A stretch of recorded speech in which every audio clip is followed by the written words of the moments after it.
जय हिंद दोस्तों, स्वागत है आप सभी का आपके अपने YouTube channel JS topic study में। तो दोस्तों, आज की इस वीडियो में हम वर्ग समीकरणों को हल करना सीखेंगे बहुत ही सिंपल तरीके से। इस प्रकार के जो समीकरण होते हैं इन्हें हम बोलते हैं वर्ग समीकरण। इनको हल करना बहुत सारे स्टूडेंट्स को नहीं आता है, लेकिन आज की इस वीडियो को अगर आप पूरा एंड तक देख लेंगे तो मैं दावा करता हूं कि कभी भी आप इस प्रकार के जो वर्ग समीकरण हैं इनमें गलतियां नहीं करेंगे और बहुत ही सिंपल तरीके से हल कर पाएंगे। तो चलिए आज की इस वीडियो को शुरू करते हैं। आप फटाफट से नीचे जो लाइक का बटन है उसको दबा दीजिए। तो आइए दोस्तों, आपके सामने मैंने यहाँ पर दो सवाल लिखे हुए हैं। इन दोनों को अगर आप पूरा समझ लेते हैं तो कभी भी ये नहीं कहेंगे कि सर हमें वर्ग समीकरण हल करना नहीं आता है। ठीक है, तो चलिए हमारा पहला सवाल क्या है, 3x square plus 2x minus 5 बराबर 0 और दूसरा है x square minus 9x plus 18 बराबर 0। ठीक है, तो हमारा जो पहला सवाल है इसको हम हल करते हैं। तो इसको मैं यहाँ पर लिख लेता हूँ ताकि आपको समझने में आसानी हो। तो यहाँ पर लिख लेते हैं भाई, क्या है 3x square plus 2x minus 5 बराबर 0। ठीक है, अब सबसे पहले ये समझ लेते हैं कि इसको हम वर्ग समीकरण बोल क्यों रहे हैं। ठीक है, तो वर्ग समीकरण इसको इसलिए बोल रहे हैं क्योंकि यहाँ पर देखिए x की अधिकतम घात कितनी है, 2 है। ठीक है, तो 2 घात जिसकी भी होती है उसको हम क्या बोलते हैं, वर्ग बोलते हैं। इसको ऐसे समझ लीजिए, मान लीजिए आपको 4 का क्या करना है, वर्ग करना है। ठीक है, 4 का आप वर्ग करेंगे तो क्या करेंगे, 4 का स्क्वायर करेंगे, मतलब इसकी घात आप 2 लगाएंगे। ठीक है, 2 घात लगा देंगे, इसका मतलब क्या है, वर्ग है। इसीलिए हम इसको भी क्या बोल रहे हैं, वर्ग समीकरण बोल रहे हैं। ठीक है, तो चलिए अब हम इसको हल करते हैं। ठीक है, तो हल करने का तरीका क्या है, सबसे पहले आप देखिए कि ये बिल्कुल सही क्रम में जमा होना चाहिए। अब कैसे पहचानेंगे कि ये सही क्रम में है, तो इसको पहचानने के लिए देखिए एक इसका मानक समीकरण होता है। मानक समीकरण क्या है, देखिए ax square plus bx plus c बराबर 0। मतलब कि ये जो समीकरण है इसको इस फॉर्म में होना चाहिए। a की जगह पर कोई संख्या हो सकती है, b की जगह पर भी कोई संख्या हो सकती है और c की जगह पर भी कोई संख्या होती है, लेकिन x के जगह पर x ही रहेगा। देखिए यहाँ पर x स्क्वायर है तो यहाँ पर भी x स्क्वायर है, यहाँ पर x है तो यहाँ पर भी x है और यहाँ पर c की जगह पर भी कोई भी संख्या हो सकती है। ठीक है, तो इस समीकरण से हम इसको कंपेयर कर लेंगे, अगर सही है तो हम इसको आसानी से हल कर पाएंगे। ठीक है, चलिए अब इसको हल करते हैं।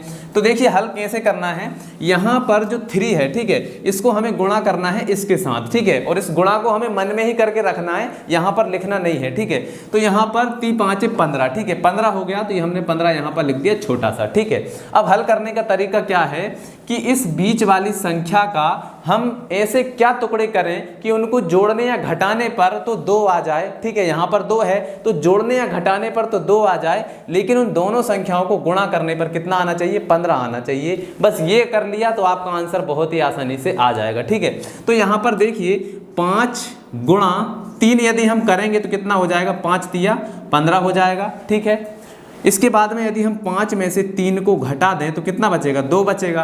तो भाई यहाँ पर हमारी ये कंडीशन फॉलो हो जाएगी।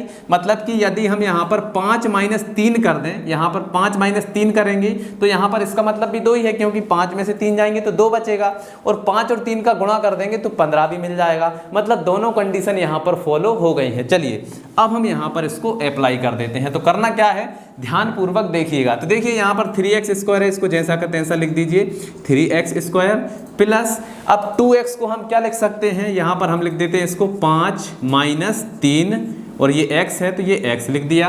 5 में से 3 जाएंगे तो 2 बचेगा, हमारा काम यहाँ पर सही रहेगा। ठीक है, इसके बाद में माइनस का 5 है तो माइनस का 5 बराबर 0। ठीक है, इस 15 का काम यहीं तक था, अब 15 का कोई भी काम नहीं है।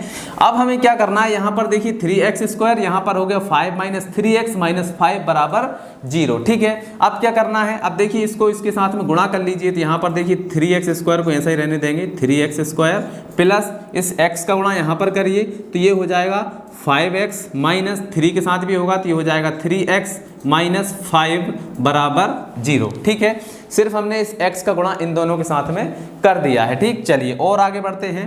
अब देखिए यहाँ पर इनमें से क्या कॉमन आ सकता है और इनमें से क्या कॉमन आ सकता है। ठीक है, तो यहाँ पर देखिए इन दोनों में से हम क्या कॉमन ले सकते हैं, x कॉमन ले सकते हैं। तो चलिए ले लेते हैं। तो यहाँ पर हम x कॉमन लेंगे तो यहाँ पर देखिए x स्क्वायर था तो यहाँ पर एक x बचेगा, ये 3 और एक x चला गया तो यहाँ पर सिर्फ x बचा। ठीक है, तो ये 3x बचा।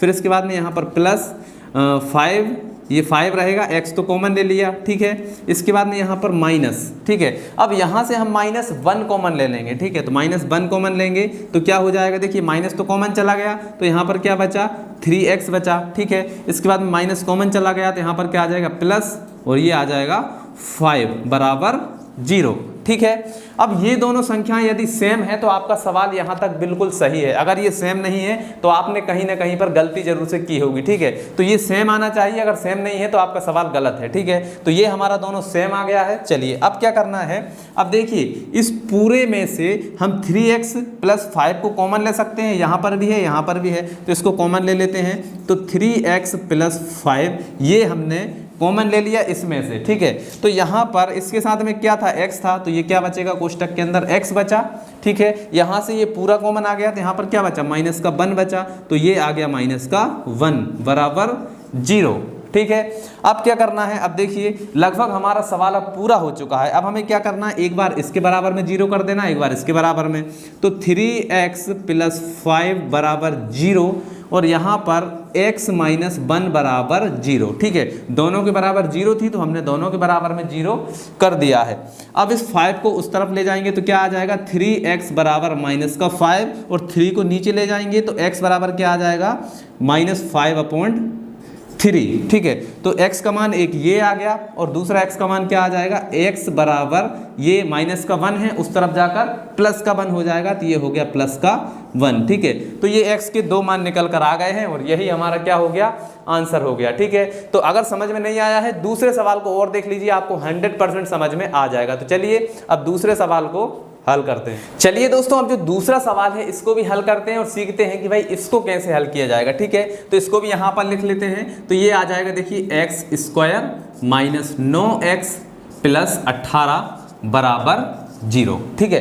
तो ये वाला जो समीकरण है ये भी देखिए उसी फॉर्म में है। सबसे पहले कंपेयर करके देख लेते हैं। तो यहाँ पर क्या आ जाएगा, ax² + bx + c बराबर 0। तो देखिए ये लगभग इसी फॉर्म में है, मतलब a के स्थान पर यहाँ पर कुछ नहीं है, मतलब 1 होगा, ठीक है। कुछ नहीं है मतलब 1 होगा। यहाँ पर देखिए b के स्थान पर -9 है, c के स्थान पर 18 है, मतलब हमारा सवाल सही है, इसमें कोई भी सुधार हमें नहीं करना, ठीक है। तो इसको यहाँ से मिटा देते हैं। अब क्या करना है, इसके साथ में जो संख्या होती है इसका गुणा इसके साथ करके हम उसको मन में रख लेते हैं। तो देखिए 18 का गुणा यहाँ पर 1 होगा, तो 1 के साथ 18 गुणा करेंगे तो 18 ही आएगा, ठीक है। चलिए अब क्या करना है, अब यहाँ पर जो 9 है, इस 9 के हमें ऐसे टुकड़े करना है कि उन दोनों का गुणा करने पर क्या आ जाए, 18 आ जाए, और दोनों को जोड़ने या घटाने पर कितना आ जाए, 9 आ जाए, ठीक है। तो यहाँ पर क्या करें, आप सोचिए कि यहाँ पर क्या हो सकता है।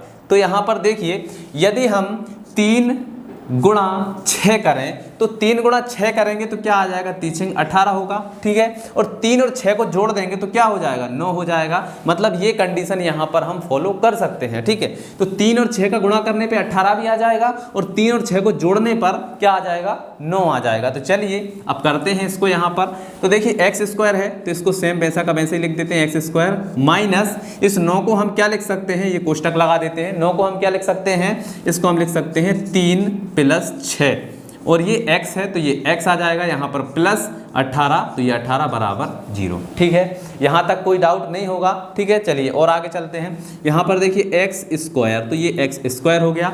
अब इस माइनस का और x का दोनों का साथ में गुणा करते हैं इन दोनों के साथ, तो क्या होगा, देखिए x और माइनस का गुणा होगा तो -x हो जाएगा और 3, तो यहाँ पर क्या आ जाएगा, -3x, ठीक है। माइनस और प्लस का गुणा होगा तो माइनस प्लस क्या हो जाएगा, माइनस हो जाएगा और x, ठीक है। तो यहाँ पर आ जाएगा -6x, ठीक है। 6 का x का और माइनस का गुणा हो गया है, ठीक है। चलिए इसके बाद में यहाँ पर है प्लस, तो ये लगा दिया हमने प्लस, और 18 है तो ये 18 लगा देंगे और बराबर का 0, ठीक है। यहाँ तक भी कोई डाउट नहीं होगा। चलिए और आगे चलते हैं। अब देखिए हमें क्या करना है, इसमें से कुछ चीज़ों को हमें कॉमन लेना है। यहाँ से क्या कॉमन आ सकता है और यहाँ से क्या कॉमन आ सकता है, ठीक है, 2 के जोड़े बनाकर, ठीक। चलिए तो यहाँ पर देखिए यहाँ से हमें x कॉमन मिल सकता है, क्योंकि यहाँ पर भी x है, यहाँ पर भी x है, तो x कॉमन ले लेते हैं। तो यहाँ पर आ जाएगा x, ठीक है। यहाँ पर x² था तो यहाँ पर क्या बचेगा, सिर्फ x बचेगा।